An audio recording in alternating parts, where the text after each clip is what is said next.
Juliano Domingues, cientista político da Unicap, Universidade Católica de Pernambuco, aqui com a gente. Juliano, você diz que política é troca, troca de apoios por recursos. E aí eu queria te ouvir a respeito dessa história do ex-presidente Jair Bolsonaro, que enquanto ele segue lá nos Estados Unidos, por medo de ser preso aqui no Brasil, a mulher dele, Michele, voltou e assumiu essa espécie de liderança da direita com o apoio do Valdemar da Costa Neto, presidente do PL. O Valdemar disse que ela sairia como candidata a presidente, só que o Valdemar deu uma tripudiada em cima de Bolsonaro, dizendo que a candidatura do Bolsonaro estava desintegrando depois da derrota do Lula, e o ex-presidente Jair Bolsonaro disse a aliados que ficou irritado com essa história, porque ele se sentiu rifado, desprestigiado, e aí a cereja do bolo, que ele está com ciúmes da relação do Valdemar da Costa Neto com a Michele. Isso é um furo da Bela Megali do Globo. Então, o Jair Bolsonaro não gostou porque não foi consultado. Diz que ele era sempre consultado antes de qualquer convite ou pedido feito à mulher dele, Michele. Juliano, eu sei que ciúmes é uma questão das relações contemporâneas, né? Tem vários psicólogos falando sobre esse afeto. Também tem muito ciúme dentro da política? Tem, Miriam, mas normalmente a palavra ciúme, e aí eu suponho que nesse caso em específico seria justamente aplicável nesse sentido, é muito mais para se referir a um outro tipo, digamos assim, de sentimento, outro tipo de queixa. Veja, os políticos, de uma maneira geral, e aí a gente fala assim, em geral, porque, lógico, há episódios e episódios, mas em geral, parte do pressuposto de que um ator político ele é guiado por aquilo que a gente chama de pressuposto da racionalidade. Ou seja, é guiado pela razão, por um cálculo custo-benefício. E aí, nesse sentido, o aspecto emocional ele é deixado de lado. Quando a gente fala em ciúme, está mais ligado ao aspecto emocional.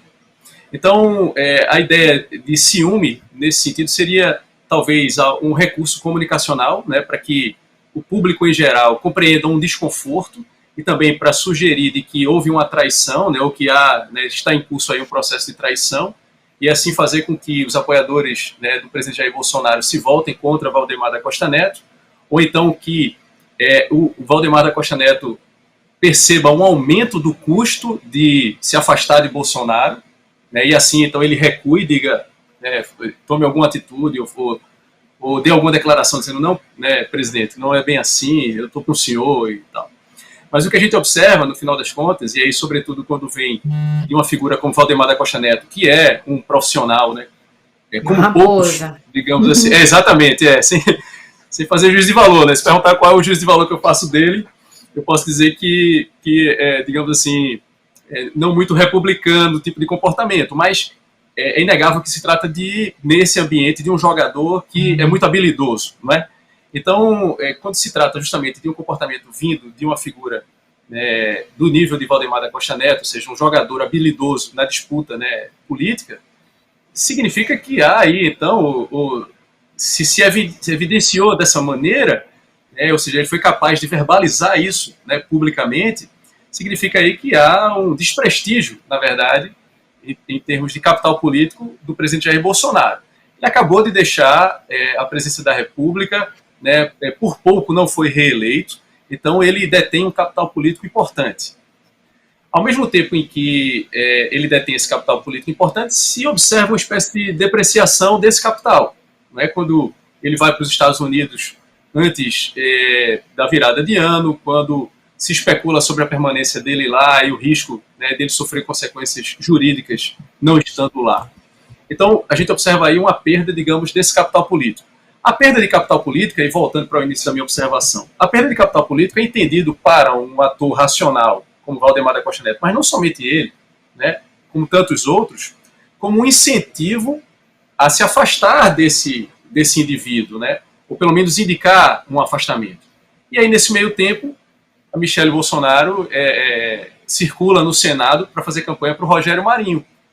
Então, de que maneira a gente poderia supor, né, e especular, de que maneira, então, o grupo político, os atores que, né, em maior ou menor medida, mantiveram a relação com Jair Bolsonaro, interpretam a presença de Michele no Senado, fazendo campanha para Rogério Marinho.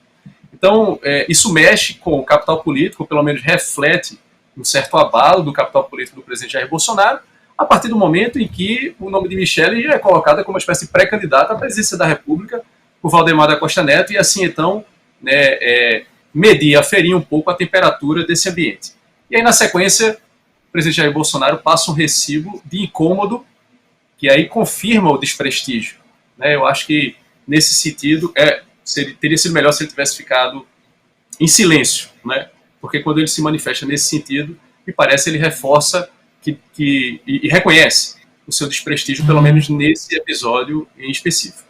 Pois é, e lembrando que o Valdemar da Costa Neto também, assim, ele tá com todos os holofotes, né? Porque a ex-mulher dele deu uma entrevista para o Tony Góes, que foi publicada na Folha de São Paulo, na versão impressa no final de semana, atacando, né, dizendo, quando eu era casada com o Valdemar, ele falava que ele classificava o Bolsonaro é burro, ele tá com o Bolsonaro agora porque ele fez um cálculo e tudo mais. Essa ex-mulher do Valdemar da Costa Neto, que tá morando no exterior, diz ela, porque também sofreu represálias por se posicionar, né, e por denunciar todo tipo de corrupção e tramóia e malas de dinheiro, que ela presenciou coisas assim com o Valdemar da Costa Neto e que aí acabaram fazendo com que o relacionamento também terminasse, mas ela disse, apesar disso, eu falo o que eu penso e tudo mais, então o Valdemar também está administrando essa ex, e essa entrevista que ela deu para a Folha de São Paulo, certamente também chegou aos ouvidos do ex-presidente Jair Bolsonaro, né? Ela dá os fatos com muitos detalhes, então fica bem nítido que ela sabia do que ela estava falando, né? E ela fala desse cálculo político do Valdemar da Costa Neto para ter se aliado com o Bolsonaro. Ele que já foi aliado de outros políticos também, né, Juliano? Isso, quer dizer, e aí é justamente isso, Miriam, é a expectativa de poder. Quando a gente fala de racionalidade, né, e aí daí a ideia, né, de ciúme como sendo algo que foge à racionalidade, é lógico, quer dizer, determinadas atitudes podem ser, sim, né, por mais experiente, escolado que seja determinado ator político, movida pela emoção, né, pela paixão. Mas aí é justamente essa dicotomia que ela também não há uma fronteira tão nítida, né? Então, mas ela, do ponto de vista analítico, ela nos ajuda justamente a pensar esse tipo de comportamento. Então, daí a ideia de racionalidade do cálculo político-eleitoral, levando em conta, partindo do pressuposto de que esses atores eles agem em função daquilo que a gente chama de expectativa de poder. Então, a partir do momento em que o Valdemar da Costa Neto sugere essa possibilidade, é porque, de alguma forma, né, ele possui muito mais informação do que nós aqui nesse sentido, mas, de alguma forma, ele percebe aí uma expectativa de poder associada a Michele. Né, ou então, na verdade, foi uma tentativa de provocar o próprio Bolsonaro no sentido de reativar uma espécie de iniciativa mais proativa, ou um comportamento mais proativo, melhor dizendo, no sentido de preservar esse capital político, né, esse ativo eleitoral. Esses aliados que estiveram com o Bolsonaro nos últimos anos, né, eles, em tese, haveria um custo muito menor para eles, né, de permanecer, se eles perceberem que permanecer junto ao ex-presidente Jair Bolsonaro garante a sua continuidade, né, do ponto de vista político-eleitoral, ou o cálculo vai ser, não, é melhor, né, como você falou no início da nossa conversa, né, um grupo do PL, então não, faz esse cálculo, é melhor eu me aliar ao novo governo, porque assim eu tenho mais chances de me perpetuar. Né, levando em conta que, no final das contas, a intenção do ator político racional é chegar ao poder e lá permanecer. Então, o cálculo que é feito, de uma maneira geral, é esse. Quer dizer, de que maneira eu consigo, com o menor custo e o maior benefício, permanecer no poder. Se for com Michele Bolsonaro, se começa a se visualizar isso, não tenha dúvidas. Esses grupos vão, aos poucos, migrando, lógico, vão ficar aqueles fiéis, vão. Mesmo que eles venham amargar determinadas derrotas eleitorais, mas eles ficam, né? Porque há outros benefícios, né? Alguns deles ocultos. Mas pode ter certeza que boa parte deles, ao visualizar um horizonte, né, uma expectativa de poder político-eleitoral longe do ex-presidente, se eles visualizarem isso, eles vão seguir esse caminho, sim. É isso aí. Ó, eu quero ler, por favor. Obrigada, gente. Que legal. O Antenado Atuante está dando parabéns. Está dizendo que você está dando uma aula de política aqui. Obrigada, Antenado. E ele gostou desses pontos que você colocou sobre o jogo político, né? Porque no fundo é isso, é todo um jogo político. A própria ex-mulher do Valdemar da Costa Neto diz nessa entrevista que ele não é um cara assim de uma erudição e tal, mas que ele é um cara muito esperto, né? E ele tá sempre ali fazendo o jogo político, o cálculo do que vai fazer com que ele se mantenha por mais tempo no poder. Ele que teve preso pelo mensalão, mas que saiu, voltou e tá aí. Todo mundo, quando fala do Valdemar da Costa Neto, o dono do PL, né? E aí ele é um cara que, como ele administra, ela até fala, meu marido é um empresário, ele é um cara sedutor, ela conta algumas histórias dele e fala, ele é um empresário. E alguém aqui no chat colocou que ele, o psicopata do bem. Gente, eu adoro os nomes dos perfis que aparecem aqui. O psicopata do bem, obrigada pelo seu comentário. Ele está falando, Valdemar quer, é a bolada que vem para ele todo ano com a verba eleitoral. Quanto mais deputados e senadores eleitos, mais dinheiro. Pois é isso mesmo, psicopata do bem, concordo com você. Agora, Juliano, eu queria mostrar o seu livro. Giba, a gente tem aí a capa do livro do Juliano, que fala O Espectro Autoritário, como a concentração prejudica a democracia, editado pela Apris. Pessoal, esse livro está na Amazon e o Juliano vai começar explicando para a gente a capa do livro, que é super interessante. Fala, Juliano. Então, Miriam, primeiro, obrigado, né, obrigado, Giba, aí, por projetar de maneira tão nítida, né, a capa do livro.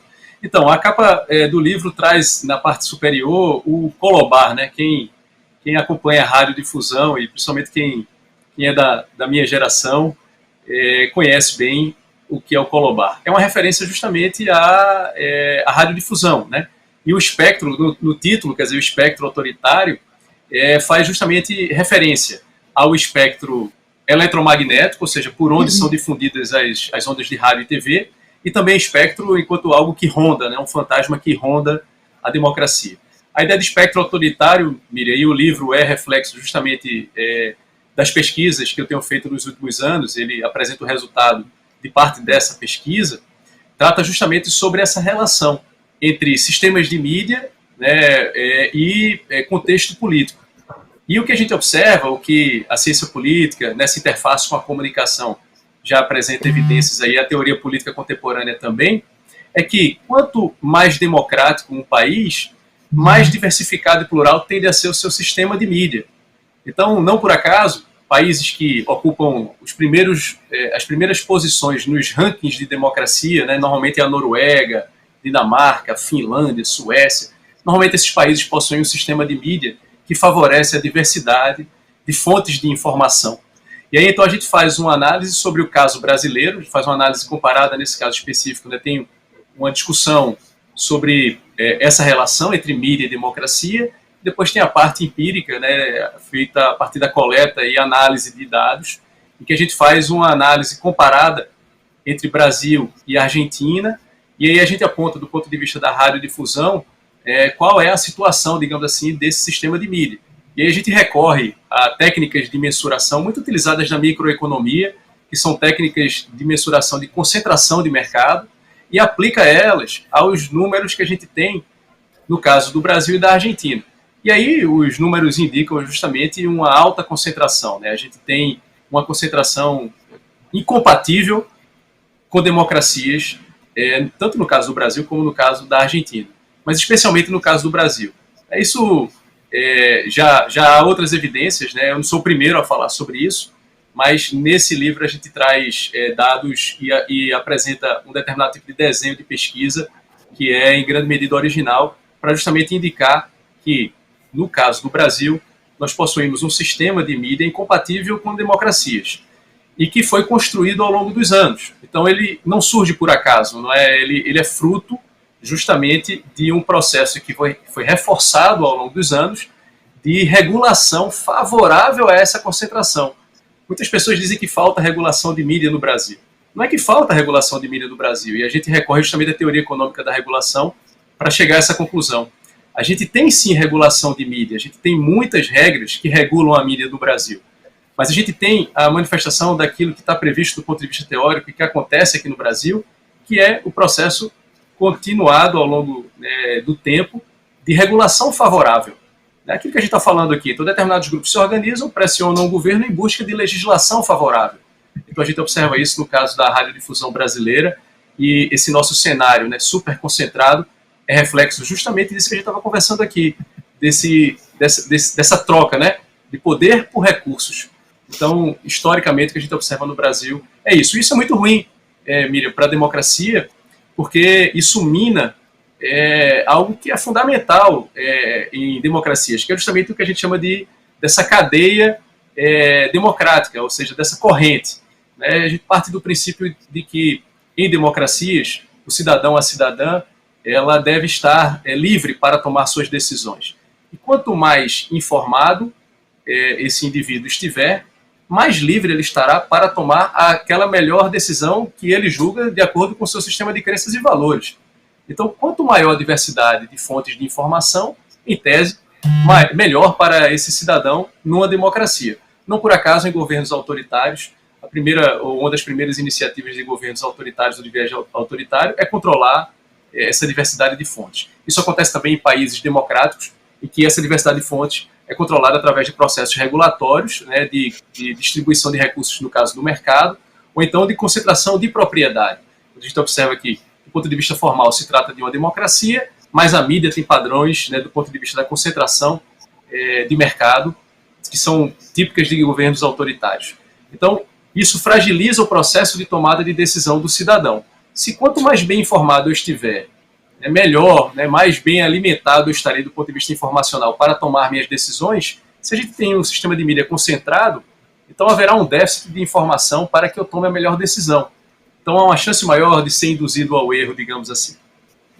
Juliano, eu tô adorando ouvir você, o pessoal aqui tá te elogiando muito no chat, e isso que você falou da concentração de mídia, né, dessa regulação que no fundo acaba perpetuando o poder nas mãos de poucos veículos, só faz eu acreditar ainda mais nesse projeto do My News. A gente muitas vezes está remando contra a corrente, mas a gente segue firme, que a gente tem o apoio dos nossos membros, a gente consegue trazer pessoas relevantes como você, então eu estou muito feliz. Tem o Antenado Atuante, obrigada Antenado, ele falou assim para a gente, o dia que o My News fizer um curso sobre política, esse professor tem que fazer parte. Que aula é essa de hoje? É isso aí, Juliano, concordo com o Antenado Atuante. Muito obrigada pela sua participação aqui hoje, Juliano.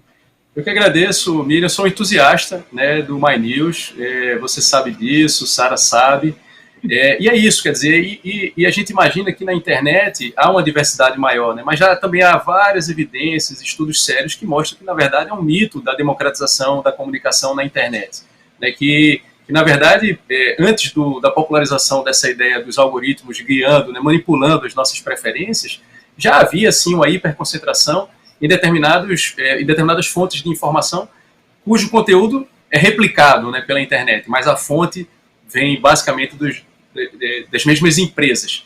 Então, é preciso que a gente fique atento, né, nós que buscamos justamente essa diversidade de fontes de informação, para driblarmos essas barreiras que são cada vez mais complicadas. Né, as tecnologias da informação e da comunicação, essas ferramentas algorítmicas estão cada vez mais sofisticadas no sentido de direcionar a nossa visão para determinados pontos de vista, determinados sistemas de crenças e valores muito fechados e de interesse daqueles que emitem, né, o conteúdo. Então, sou um entusiasta, né, do My News e obrigado, viu? No dia que já me coloco à disposição. No dia que quiser bolarmos um curso aí, eu estou à disposição para a gente fazer juntos isso daí. Tá joia, Juliano, um abração, muito obrigada, tchau, tchau. Eu que agradeço, obrigado, até a próxima.